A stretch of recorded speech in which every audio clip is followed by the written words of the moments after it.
Now, before you think this is clickbait, I need you to listen to my explanation on why your history of Game of Thrones is wrong. Now, the amount of countless theories I've heard on Azor Ahai ending the long night is false to a sense. Yes, it's true, but it's also false the way they're trying to connect the dots. Now, what I mean by that is Azor Ahai wasn't connected to the White Walkers or the Night King at all. Their stories are totally separate. Azor Ahai is the hero who stopped the Lion of the Night. He did not stop the Night King. Now, the reason the show fucked up the backstory to the Night King and everything George is about to write is because they started mixing religions. Now, the Faceless Men were supposed to be the god of death.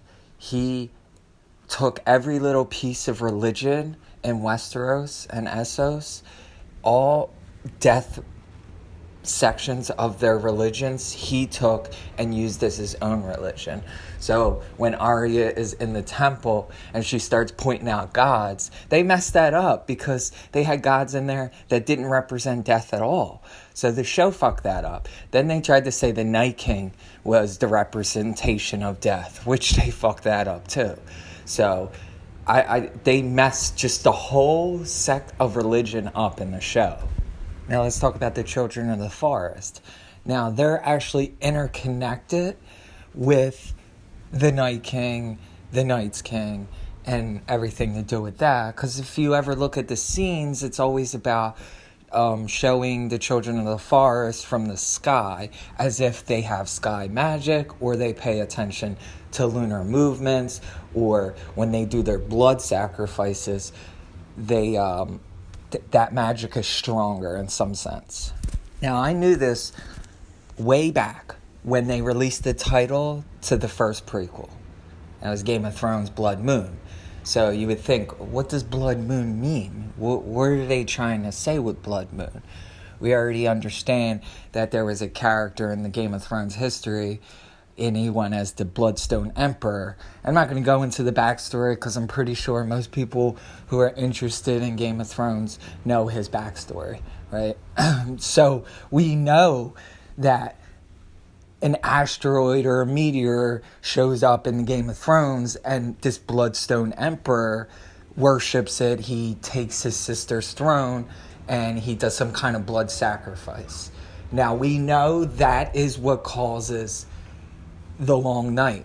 And it's very, very interesting that they would call the new prequel, well, the old prequel show, this title as if it's connected. If they're going to the prehistory and they're showing us what happened with the long night, and this is the title, then we can say for 100% certain that this is how the long night started. So the long night didn't start with anything to do with Westeros at all. Now, an interesting thing with one of the set photos, as it shows a Viking boat with the Stark banner rowing in the ocean. Now, my thought was always like, are they trying to say that Bran the Builder actually left Westeros to go to Essos and get that black stone? Because remember, the high tower that was built with black stone, and the throne for the Iron Islands was built with black stone. There's the two ancient prehistory artifacts that were built with black stone, and most people don't know how it was built with black stone because the black stone was in Essos at the time, and supposedly nobody from Essos came to Westeros at that time during the prehistory. Now, I don't want to get too bogged down the land bridge on set photos and script theories and everything like that, but it's just funny to me that George R.R. Martin also didn't want the title of the old prequel to be Blood Moon. He wanted it to be The Long Night. So we know it focuses on the long night, even through the description of the show. But I find it funny that he didn't want, maybe he thought it was a spoiler in itself by naming it that. He didn't really want to let people know where his story was going. That's just from my perspective. That's what I believe he was doing by wanting the title of the prequel to be The Long Night. I also believe George wanted to go into this direction because he wanted to tie in the story. See, Game of Thrones, at the end of Game of Thrones, they got super fucking lazy. Instead of trying to complete the story and tie in the story with maybe a future story, they wanted to end the story so they could pat themselves on the back and say, listen, we did a good job, we finished the story, nobody can jump on this story, blah, blah, blah. Like, it was terrible what they did. They could have tied it in easily with the story with Essos, but instead, they chose to end the story. And you're saying to yourself, what does that have to do with the Night King? What does any of this have to do with the Night King? Well, the Children of the Forest, this is a fact, the Children of the Forest created a whole camp of Night Kings, right? A whole camp. They had tons of them. Exactly the way we think as the Night King, they had tons of them in a camp somewhere, just in case the humans broke the pact with the Children of the Forest. They were going to release them. They created them, and the chance that, if these humans break this pact, we're going to send these ice creatures after them, and they'll help us survive. Now, what most people don't know is they didn't release the Night's King. They didn't release them at all. They kept them in the camp. They kept them secluded or, magical barrier around them where they couldn't escape. Well, all of a sudden, at the same exact time as they've made these creatures and they're keeping them, in this camp, and a meteorite or an asteroid falls in Essos at the same time, 8000 BC. Now, we know for a fact the humans didn't attack the Children of the Forest, so the Children of the Forest had no reason to release the Night's Kings that they had.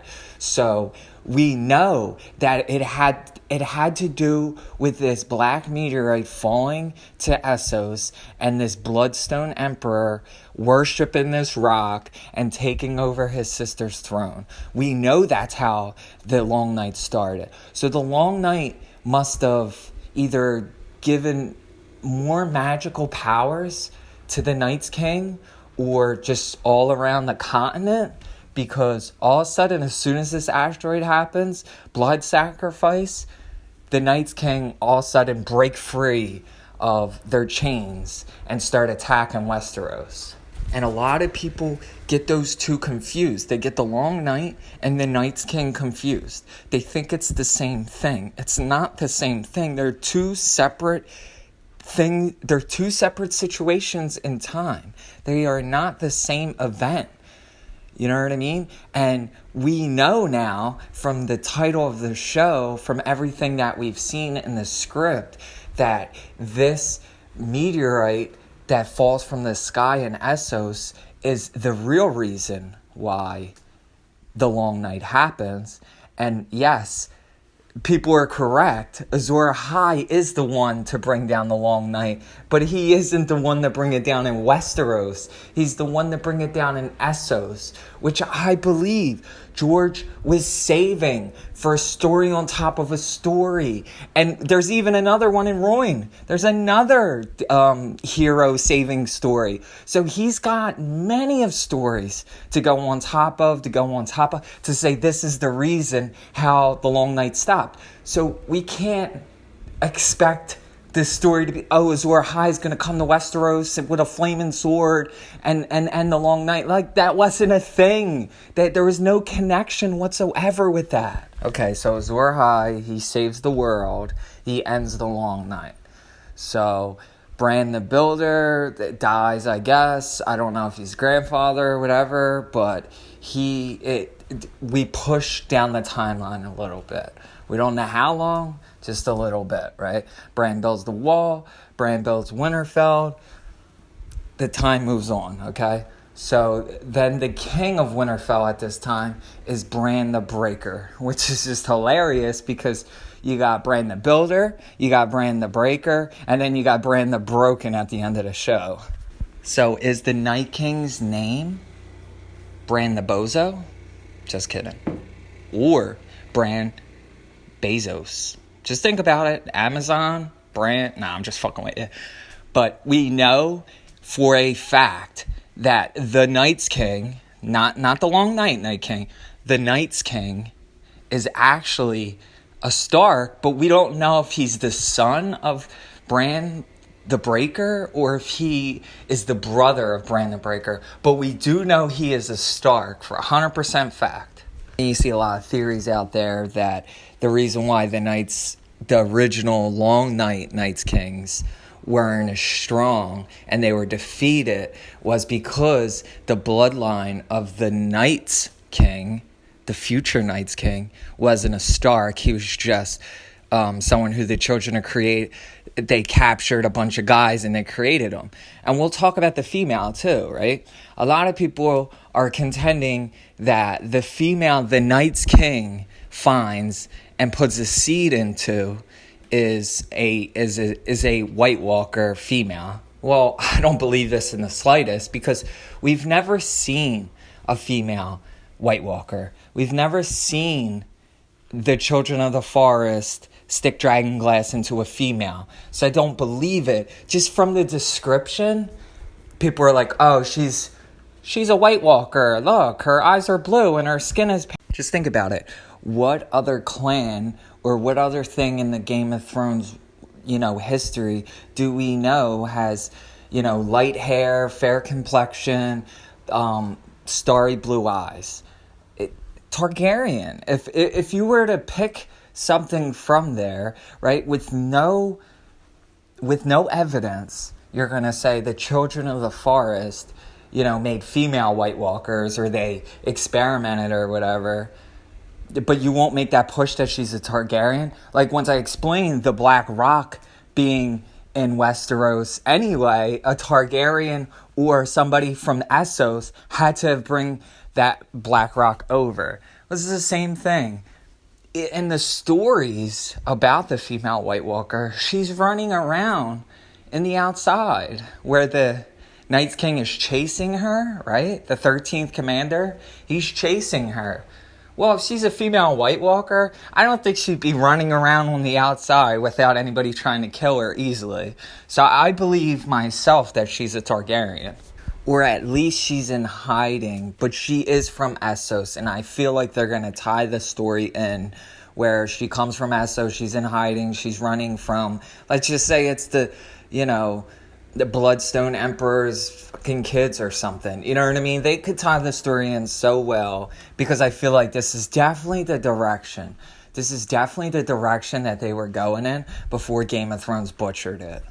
So who is the Night's King?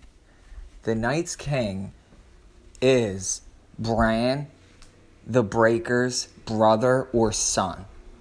Now, the reason, it's like a catch-22 for me. I don't know if George is just messing with people. I feel like he's just messing with people.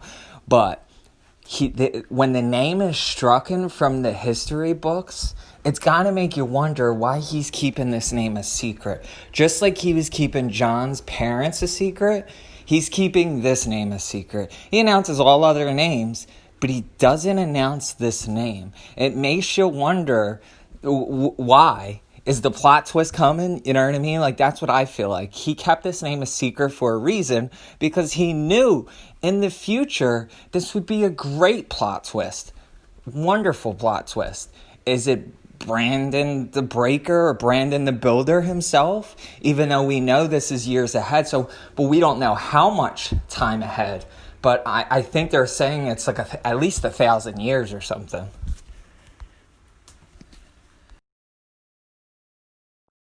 I want to know what you guys think. Do you think the Long Night started with a meteorite crash, with this mysterious black stone, with the mysterious name being stricken from the record books? Like, there's, plenty of reasons to wonder why Essos was left out of the story.